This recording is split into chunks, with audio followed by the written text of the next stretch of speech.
And good morning, good afternoon, and welcome to our first lesson this year in 2018. And we're starting off a session on a series on marketing, similar to what we did last year. But what we want to do is we want to include a little bit more interaction and discussion. So today we're going to be chatting about sales cycles, and it's just interesting that looking at sales cycles, many people don't understand what a sales cycle is. So we're going to kind of unpack this thing called sales cycle and see what we can do with that. So let's just get our stuff there. So that's a sales cycle. Normally what we do is we kind of look at a cycle and say, well, we sell and then we want to resell and then we want to resell. And a lot of people see sales cycle as just that, is repeat customers. And it's the issue here is that it's not correct, because there's a number of precursors, activities that need to happen in order for a sell or a sale to happen. So let's look at that and sit there. So what I've done is I've mapped out a number of stages with some outcomes, and I just want to unpack those a little bit. But what we're looking here for is we're looking for moment of truths. Now, moment of truth is the interaction between a client and your brand or product. It's that moment of truth where that combination or the realization or convergence of what you're offering as your USP or your unique selling proposition becomes a reality to your clients. So let's unpack those moment of truths as we go there. And at the end, I've got a little add-on that we're going to be adding onto that. So the first thing that you need to do as a company, as an organization, and through your marketing, is to inform your client base. Now, you should have a well-defined target market that you're speaking to and a well-defined understanding of your target sector or your focus client, your hunting ground, your sweet spots, whatever you want to call it. But the key thing there is to inform those people. So you need to pour information into their mind. So wherever they're interacting, it's inform. And what inform does is that it creates an awareness. And as we unpack that awareness into some sort of realization, then people become aware of what you have to offer. Now, if I don't know what I don't know, then I'm, what they call unconscious ignorance. And you cannot sell to people who don't know what they don't know. And they don't even know that they need your product. They don't know that it's available. And it's an interesting thing there. So if you had to look at your sales projections for this year, how much of those hopeful projections are based on people who currently today do not know that your company exists, let alone what your products are or what their offerings are or what they can do for them? So your sales cycle always has to start at a point of informing.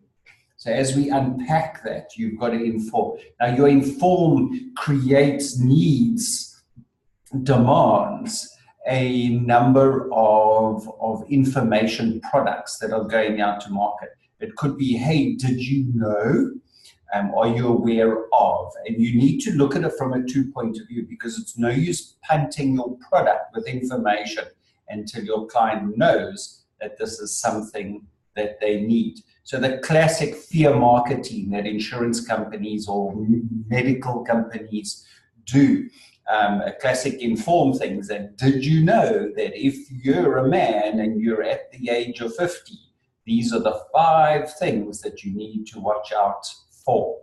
And you're at a health risk of 1, 2, 3, 4, 5, whatever it is there. And if you're at this age, then these things are critical. If you're this type of lifestyle, then these are these sort of things. So if you're eating so much, then you could be this. So you're instilling that sort of sense of fear, but what you're doing, you're informing people. And now I'm aware of not only my need, but then there's a need, an awareness that there is a fix. So did you know that you're at risk of this?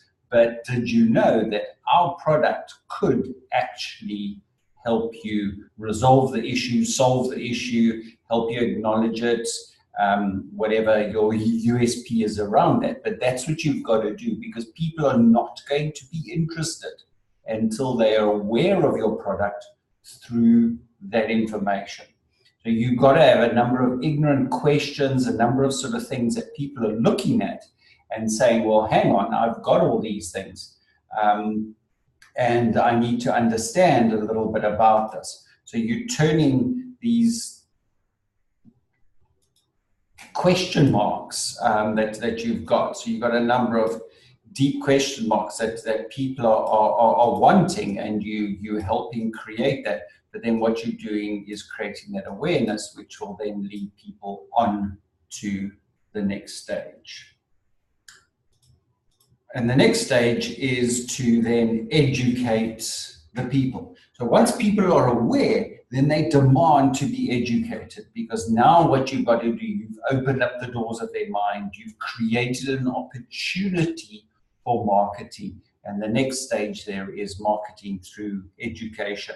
Now, education is critical, because what people want now is real information. They want to answer their questions that they have. You raise questions, and now you need to answer those questions. And through good education, you want to create a need. So it's very important to build up that level of information that they have there in order to create the need. So we go back to our health thing, that if you're a man, you get to 50, you have this issue that, 60% of men over 50 suffer from this or engage with this or something like it. And then you want to do that and say, well, this thing actually has this, these are the presenting issues, these are the symptoms, this is the cause, this is the end result.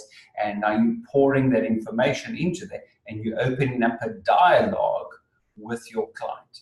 Now, in saying that, there's a lot of companies that have this marketing thing that's just a push of information. And here's a 30-page plan, here's that sort of stuff. But what you want, the education happens through a dialogue. Education happens from I'm going to give information, you then ask questions. I give more information, you ask more questions. So question is, what in your network of marketing, in your framework of marketing, do you have those 2 points of communication? Do you have a facility to educate your clients, and do you have a facility, a platform or a forum where clients can come and ask that question? Next week, when we talk about the sales funnel, this part is one of the critical things in the clarify section, where you're actually engaging with clients one-on-one or in groups, and you're able to then clarify their needs and your wants, and to be able to match that out there. So education becomes key in the stuff that a good education policy, a good education campaign will always result in a need. A need for what? Well, a need for your product.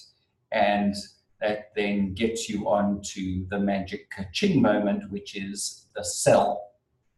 And you cannot sell to people until they have been informed that they have a need, and they've been educated that your product and or service offers a fulfillment to that need. And as you unpack that sell, then people are engaging with you and are able to look at that need. And of course, a sell then develops a level of trust, because people are going to then start trusting. People trust where they put their money. And it's an interesting thing there. You just think back of why you keep going back to the same fuel station to fill your car, why you buy your bread and milk from the same Spar or Checkers, why do you do your grocery shopping at the same thing, why do you buy your fruit and veg from the same people, why do you wear the same brand of clothes time and time and time again? Why do you keep on going back there? Because you have that level of trust. Why do you do that? Well, because you have a relationship with that person, and the level of relationship is critical with that. And the relationships are all based on trust. So the higher the level of trust, the higher the level of the relationship, and the more people are going to come and buy from you. So in developing that, it's critical. Now it's really interesting there, because a bad selling experience can demotivate that level of trust. Misinformation can undermine trust. Poor service, bad products will always undermine that level of trust. So I was involved in an incident just last week where I went to a restaurant, and it's all over Facebook. You can go follow up on there. And I had a very bad experience at this restaurant. In fact, it wasn't even bad. It was non-existent and absolutely atrocious. So as we started to play around with this, then we started to find that more and more people had the same information about the same restaurant. And it was interesting that the more we spoke about it and more we get there. And they did eventually get back to me and said, don't worry, we acknowledge your issues and we will phone you and stuff. And still to this date, over a week later, I've yet to receive any feedback from that. And it's level. Would I go back to that person? Well, hell no. Would I even think about looking at that? Well, no. So it's interesting as we unpack that, and as we look at that information. That level of trust is zero, so therefore no repeat sales. The higher level of the trust, well, the more confidence I'm going to have in that sell. And that then leads us to the next point, is that if you're selling to people, you can then upsell to others. And if you've got a good sale happening, then you can upsell. And an upsell involves in, do you want fries with that? And that's the classic upsell that we see time and time again across fast food organizations around the world. But upselling is key there. You're always going to have a primary product leveled up with a secondary product that goes in. What else can you upsell? And it doesn't have to be, I want to supersize you, or do you want a drink with that? Do you want chips with that? It could be, folks who bought this also bought that. And we see that online. Amazon are famous for that, of upselling. As soon as you select one product, they list at the bottom what related products are there with that. So start thinking about what products you have.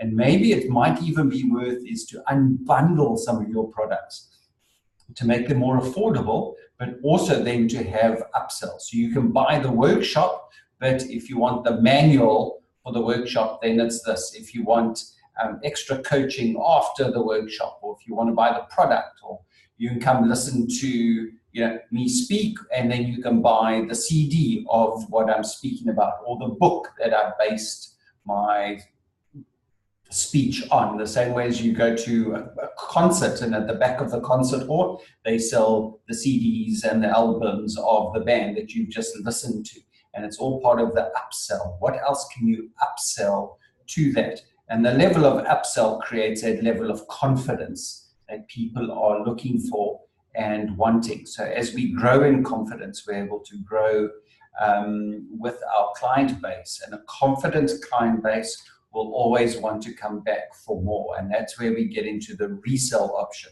And the resell option is absolutely critical for folks wanting to come back and get that.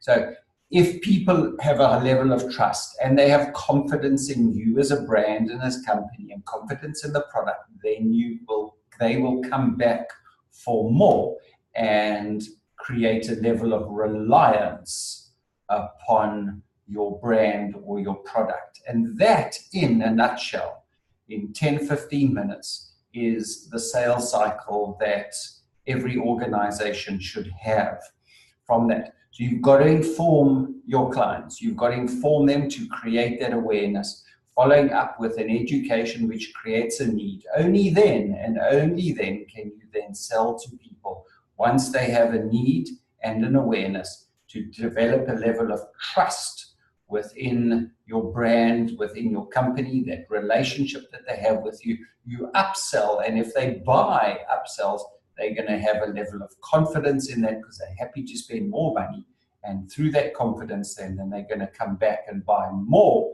or repeat products, and then form a reliance upon your organization.